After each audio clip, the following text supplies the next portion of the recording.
আমাদের সমাজে অনেক এমন অসংখ্য ঘর পরিবার আছে যেখানে মা সন্তানকে রোজা রাখতে দেয় না। এমন অসংখ্য মা আছে, বাবা আছে যারা নিজের মেয়েকে রোজা রাখতে দেয় না। বলছে আমার ছেলেটা শুকাই গেছে, আমার মেয়েটা শুকাই গেছে, অথচ এটার নাম ইসলাম নয়। ইসলাম এটা বলে না। আপনারা বাচ্চারা যখন সাহারিতে উঠবে, তাদেরকে কি করবেন, তাদেরকে কিছু সাহারি খাওয়াবেন। তা রোজা থাকতে পারলেও খাওয়াবেন, না পারলেও খাওয়াবেন। বেশি ছোট হলে কেমনে কি করবে?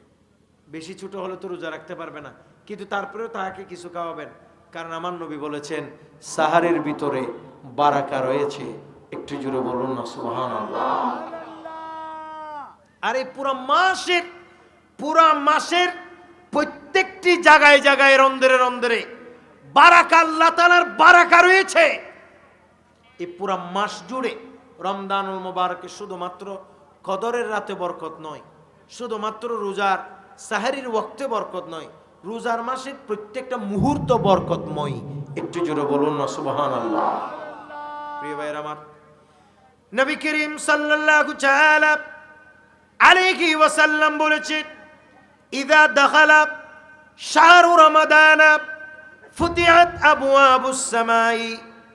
আমার নবী বলেন, উম্মত, যখন এই রমজানুল মুবারকের মাস আসে, যখন এই রমজানুল মুবারকের মাস যখন ঢুকে যায়, প্রবেশ করে, ঠিক ওই সময় থেকে আল্লাহ পাক সুবহানাহু ওয়া তাআলার আসমানের দরজাসমূহ, অর্থাৎ রহমতের জন্য দরজাসমূহ বান্দার জন্য সম্পূর্ণ খুলে যায়। শুধু সেটা নয়, অন্য বর্ণনায় এসেছে ফুতিহাত আবওয়াবুল জান্নাহ। যখন এই রমজানুল মুবারকের মাস চলে আসে, ঠিক সে সময় আমার নবী বলেন জান্নাতের দরজা সমূহ খুলে যায়। ওয়াগুল্লিকাত আবওয়াবুল আবওয়াবু জাহান্নাম। আমার নবী বলেছেন জাহান্নামের দরজা সমূহ কমপ্লিট বন্ধ হয়ে যায়।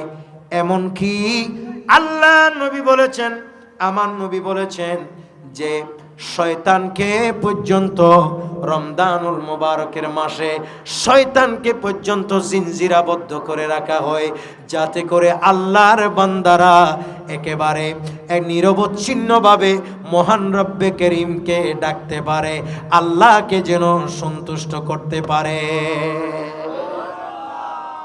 ক্ষমা যদি চাও কবু পাপী দরিয়ায়, প্রভু দিবে ক্ষমা করে ক্ষমা বিলায়, ক্ষমা বিলায়।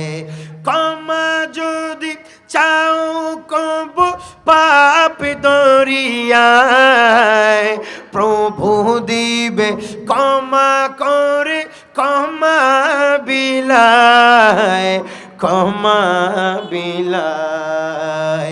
তার দ্বারে আসো না ক্ষমা চাও না বান্দা, তার দ্বারে এসো না ক্ষমা চাও না, প্রভুর প্রেমে মন সাড়া দাও না। সালাতুন ইয়া